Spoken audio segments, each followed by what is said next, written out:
thank you all for being here. And pretty much, I just want to start by introducing someone who is like, so thank you all for being here. And today, of course, we're just going to talk to someone who is just an awesome woman, but also involved in engineering. So I just want to introduce Dr. Jeremi London. So currently she is the Associate Provost of Opportunity and Belonging, as well as an Associate Professor in Mechanical Engineering, all at Vanderbilt. And her PhD is in engineering education, and she also has a master's and a bachelor's degree in industrial engineering, all from Purdue. And she's also currently pursuing her MBA. So mainly her research has been a lot about impact, which she can 100% describe so much better than I can. But I asked her to be here because, like me, her main passion, of course, is let me redo that. So, like me, her main passion, of course, is definitely um, getting minorities more interested in STEM, making sure that we can see more people that look like us in the field. So, she's done a lot of research, of course, when it comes to how to not only make STEM more engaging for minorities, but also once they get into STEM, how to make sure that they are successful. And so, again, thank you, Dr. Jeremy London, for being with us. And I will turn it over to you, and you can introduce yourself as well. All right. Thanks, everyone. Thank you for the invitation. I am a St. Louis native. I mean, of course, we have to talk about high schools when we talk about being from St. Louis. So, I am a proud Metro grad, and I haven't been home in almost 20 years. I'm looking forward to celebrating a reunion later this year with Tierra. So, thanks, Tierra, for the introduction. And as she mentioned, I just took a position in Vanderbilt, and I'm looking forward to not only continuing as an engineering professor, but I'm really passionate about serving first generation college students. So I'll be directing two programs related to supporting the success of first generation college students at Vanderbilt, which is something that's really important to me. So again, thank you for having me. I'm happy to tell you whatever you like. All right. So we'll go ahead and kick it off to Katan if you want to ask the first question. Oh, so I guess first question is, how did you get into STEM? Like, what piqued your interest in that field? Yeah, good question. So um, I think it was probably a combination of things, but there was definitely a culminating event. So I went to Melanphy, which is across the street from the Botanical Garden, and Compton Drew, which is next door to the Science Center, and Metro, which Metro has a high school graduation requirement where you have to do something, some sort of community service for 240 hours, or at least that's what it was when I was there, in order to graduate. And so for that, I went back to the botanical garden to teach third graders about the environment. And so throughout my K-12 experience, like STEM was always a piece of that. Like STEM has always been alive to me. It's never been this kind of disconnected set of topics. But it wasn't until I went to Boeing's Women in Engineering Day, my junior year, that I realized that engineering was the thing that kind of brought all the STEM disciplines together for me. And that's when I realized there were so many different sub-disciplines within engineering. And so my point is that I was fascinated by STEM throughout my K-12 experiences, but it was really that Bowen and Engineering Day that really kind of opened my world. And I started to see engineering as something that was both relevant to societal problems, and you could really channel like my STEM background to solve some societal problems. I loved working on teams, so engineering has that kind of built into it, and also I just like the idea that there's a lot of things you can do within one discipline. Like I felt like there was variety. I didn't feel stuck. Sometimes if I was thinking about some other career path, I was like, well, what if I don't like that after a little while? Engineering seemed broad enough that it has a lot of variety really baked into it. So those are some of the main reasons why I decided to go into STEM broadly, but engineering specifically. Yep, and I know I got a chance to do the program with Missouri Botanical Garden as well. A lot of fun. I recommend it. Eco Act, Yes. or yeah, what's the program? I don't even know if they still have that. Would somebody like to ask their second question? Um, Other than math and science, what are some other things that you would have to be successful in STEM? Yeah. So I think that sometimes STEM may get a little bit of a bad rap because there's so much emphasis on math and science, and I'm not saying that that's not important, but it is. But I think that it's actually there's this like matrix of like technical and social skills that you need in order to be successful in STEM. So I think that like of course like the having some understanding of like the traditional disciplines in STEM is helpful. But I think that communicating in both writing and orally is really important. I talked about teamwork and collaboration, which are things that people really struggle with. And also just understanding constraints. And so what I mean by that is like sometimes you have to me, I define so engineering is one of those terms that you have to figure out like what the heck is that? And for me, engineers design under constraints. That's how I broadly define engineers. But they design all kinds of societal solutions under different kinds of constraints. So with that, you may have to understand like government or policy implications of your decisions, or you may have to understand like financial ramifications, or how do I make something that's cost effective. So with that you may need a economics kind of bent, or how do I create something that's sustainable, is not going to ruin the environment. So my point is that even though STEM, we talk a lot about like the traditional science and math, I think that there's other constraints that you have to be familiar with when you're trying to design something that meets some societal need, which is what makes engineering kind of fascinating to me.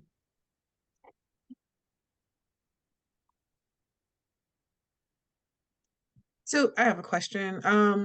What advice would you give some of our younger students who are interested in STEM? Like, what advice would you give them? Yeah, I think that there's a lot of things I could say, but I think that I'll start with the self-talk. I'll start with what we say to ourselves. And I think that there are a lot of things about STEM that people may try to talk themselves out of. They may say, I'm not smart enough to do this, or I don't have the work ethic to do. Like there's things we talk ourselves out of, or we say we're not good enough to do. And that's the first thing I would challenge, is challenge your self-talk, your negative self-talk around STEM.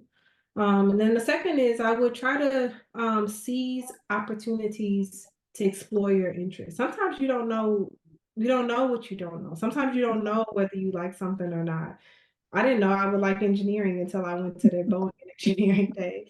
Or, I just met Chloe who went interested in robotics. Like, how'd you know that? Until you try it. And so I think that my advice is that sometimes we steer away from stuff, or we kind of prejudge certain activities and say, I would never do that, or I would never be interested in that. But I would say give yourself permission to try things. And then the last piece of advice, I guess, is that you need to surround yourself with mentors, because there's a lot about not just STEM, but the world in general that we struggle to navigate. And so sometimes it's helpful to have a tour guide. And I would not be where I am without a handful of mentors. There's many more, but there's a handful that I call my Fave Five, that I can look back on critical junctures in my life, that if it were not for having some mentor to kind of help me orient myself to going to college or going to grad school or starting a career or picking a major, whatever it is, that help you at those critical junctures. Those probably be my third piece of advice. Yeah, thank you. Thank you for that. I think that it will be beneficial for all of our youth to hear that, to just try it, and not to just lock in and say, I don't know or I can't, Yeah, and be yeah, willing to at least try it. that's right. That's right. The I can't is the self-talk part. The I Mhm. won't is the like, can you at least give it a shot? Like, Yeah, yeah, yeah. absolutely. And I would definitely say when it comes to engineering, a lot of it is trying something that can be a little bit out of the box to see how things work. Some things work, not everything does, but when you do have success, I mean, it's awesome when you have that feeling of I tried something that hasn't been done and it works. I guess to your point, I think that sometimes we don't give ourselves permission to be a novice, to be Mhm. new at something. Sometimes we say, like, if we try it one time, it didn't work out, this is it for me. And we don't give ourselves permission to learn. We don't give ourselves permission to grow. And I think that we shortcut, or we, forfeit a whole lot of opportunities because of that. We assume we're going to be an expert from day one. And sometimes we prejudge things even long before you could have even become, something in it. So give yourself the permission to be new at something, the space to make mistakes, the space to actually learn. Yeah. Yeah. Thank you for that. Do we have another question? Yeah, Chloe looks like she ready to come on. There you go. I have a you believe are the pros and cons? Oh, hold on, Chloe. You're breaking up a lot. And I don't want you to have to turn off your video. Go ahead, try again. I believe are the pros and cons of being a woman. I Did we think we hear? were still trying to get that. Can Yeah. you hear me? Yeah. Yeah, we can hear you now. Okay. Yeah. Yeah, I was gonna say, do you Yeah. mind If you typing can it? type it.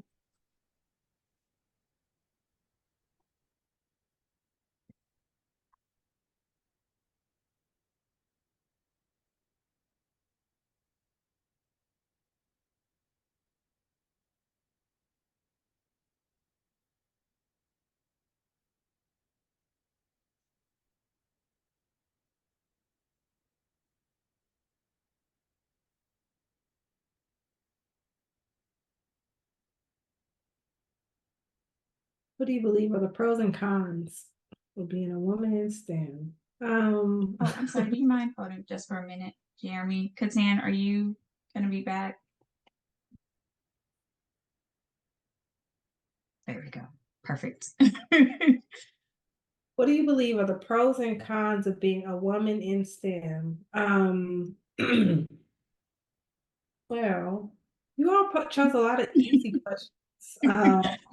I think that let me go with I'll go with the pros. I think that um there are a lot of societal challenges that call for engineering solutions. So there's a report that came out of, probably less than a decade ago called Global Challenges of or Engineering Global Challenges. And they talk about stuff like the need for clean water or the need for like resilient infrastructure when you think about, earthquakes or when you think about personalized healthcare. There's like 14 grand challenges of engineering, and none of these challenges can be solved by one particular field of engineering. They're all interdisciplinary problems. The one that I care most about is personalizing the learning experience. Like, how can we create technology, that creates a very personalized experience?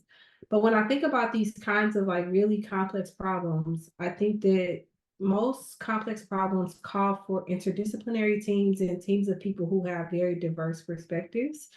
And there are many times when women did not have a seat at the table when you're trying to design solutions. And so I think that in order to create solutions that actually serve all of society and not just one demographic, that the engineering teams need to reflect that diversity, that we need to have those perspectives involved in the design process when we're coming up with solutions. And so to me, the pro of being a woman in STEM is to have a seat at the table when we're coming up with solutions that work for everybody, that work for all of society. When I think about the cons of being a woman in STEM, I think about just the fact that we still live in a world where sexism is real, racism is real, all the isms are real, and STEM is not immune to that. And so, I don't think that I haven't personally had a lot of negative experiences in STEM, but I know that that is not everybody's story. And so I do think that there are dimensions of people's identity that people target. So like your gender, like your race, like your sexual orientation, like all kinds of stuff, your faith, all kinds of things that people will isolate and begin to marginalize people for.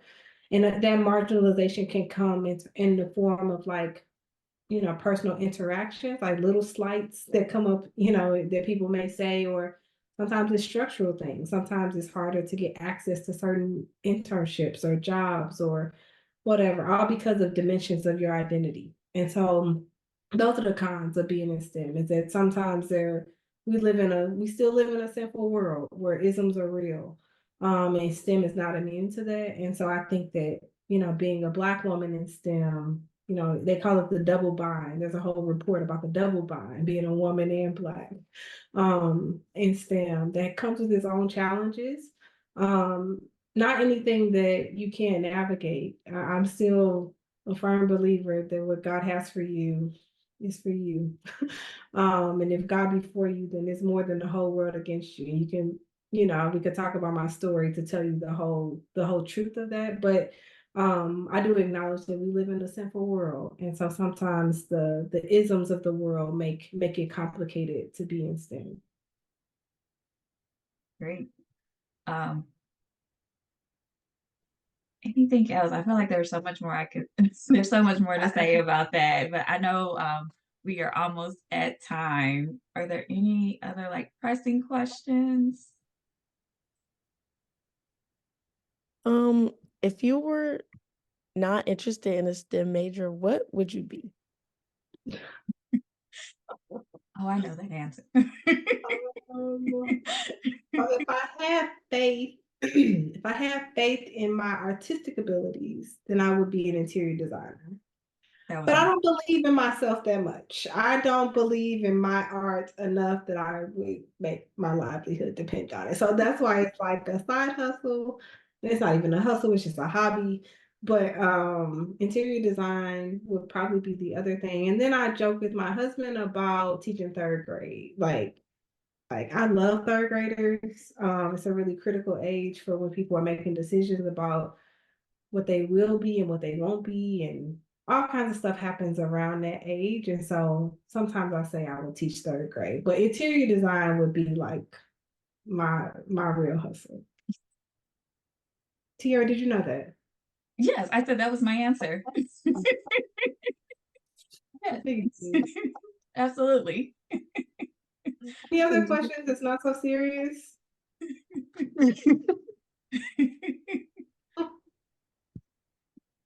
Anything Anybody else else? have any questions? No? No. All right. All right. Well, I appreciate you, as the Westside High, that's what we call our youth director. It certainly has been a privilege to just kind of, get a snippet into